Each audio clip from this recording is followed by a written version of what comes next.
friends. Welcome to a special bonus episode of the Good Way podcast, featuring bees and brought to you by Winnie the Pooh.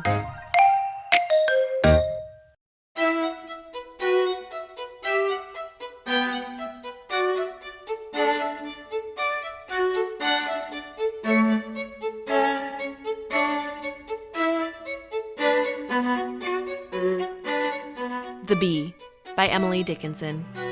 Like trains of cars on tracks of plush, I hear the level bee. Ajar across the flowers goes, their velvet masonry. Withstands until the sweet assault, the chivalry consumes, while he, victorious, tilts away to vanquish other blooms.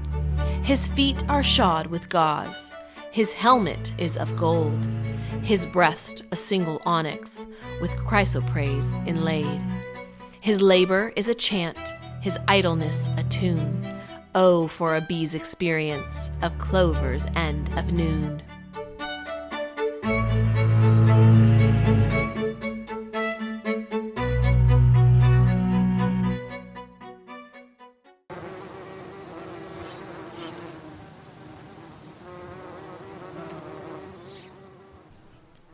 Chapter 2.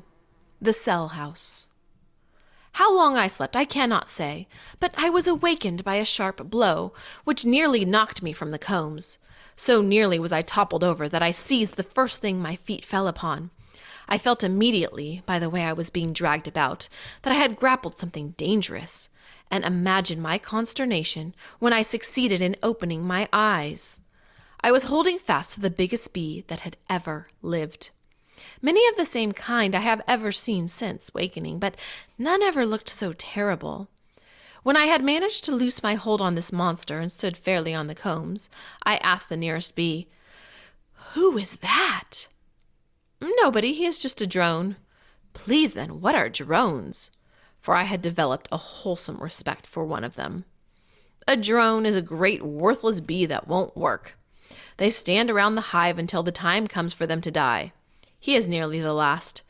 For almost a month we have been driving them away, and when they won't go, sometimes we sting them. You see, they never work and are useless. Of an afternoon they fly up into the sky with a great deal of buzzing. Sometimes they follow the queen into the deep of heaven, if they would stop there, but worse than that, they bluster about over the hive and eat a lot of honey. Besides, they get in the way and they are just a nuisance." I was listening very intently to this speech, when the very same drone that had collided with me came tearing past me with two mad workers clinging to his wings. "Poor fellow," I cried, "are they driving you away?" He headed straight for me, as though a friend had come to his rescue, and the next thing I knew, I began to fall and fall, until I landed plump on the bottom board of the hive. In all my life, I never fell quite so far again, although once I was high in the air with a great load of honey. Even a whirlwind caught me and hurled me to the earth. You see, I knew nothing of that distance. I got up on my legs as quickly as I could and staggered about a bit, trying to get my bearings.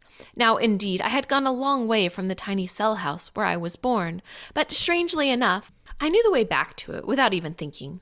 I had up to that time moved but a few inches away from it. But suddenly the world seemed to have yawned and swallowed me up. However, I quickly regained my composure, for around me bees were running, humming strange words as they went, and over me I could hear the croon of the nurse bees and other sounds which were still foreign and mysterious. Without even thinking of the direction I took, I started on the way back to my cell. Crawling along the bottom board until I reached the side of the hive, I climbed up until it took me to the bridge of comb stretching to a frame, and a moment later I was crossing from comb to comb, and ere long, to my great joy, stood on the spot whence I had started. In my passage I had met hundreds and hundreds of my brothers, none of whom seemed glad to see me, although I thought a few stopped to watch me stumbling along on my way. However, I now know that not one actually paused from his work.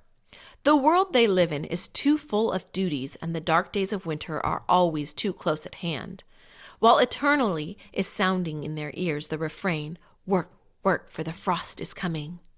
I went round and round the cell which had been my house. I couldn't make out why I did this, because I was absolutely sure of my location. Still, to make doubly sure, I even thrust my head into the doorway and scented the bread with which it had been filled. There still remained about it a curious odor, which I never forgot, and at this late day, with my eyes closed, I could find my cell, perhaps not by the smell, but through the same divining sense that had led me across 10,000 fields and streams and hills to my home again. I found, however, that I had been a little bruised by my fall. The foremost leg on my right side was hurting me. It had probably been strained when I struck the bottom board.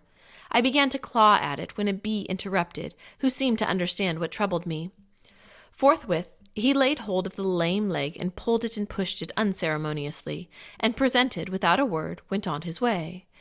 I found immediately that it gave me no further pain, and I was engaged in licking my other legs, when I seemed suddenly to grow sleepy, and in a trice I planted myself on the comb and prepared to sleep. If I really slumbered, it could not have been for long, for when I began to drowse, a breadman was busy taking the yellow pollen from the baskets on his hindmost legs, and when I awakened, he was just drawing himself out of the cell where he had stored it all away. In fact, I saw him at the moment packing it down. "What are you doing?" I asked sleepily. "Can't you see?" he answered. Then it all dawned on me. It was interesting to watch him draw himself out and thrust himself in, head on, battering down the loaves of bread. "Why does he do that?" I ventured of a bee that seemed to be loitering. "In order that he may store a great deal in the cell, so that it will keep through the cold, wet months when there are no flowers. Bread comes from flowers, you know." "Flowers? What are flowers?" I cried. "And bread?" "You shall learn for yourself," he answered patiently, turning away.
Well, my friends, we've come to the end of our little episode, but before we go, I want to leave you with a blessing. This comes from 1 John 4:11.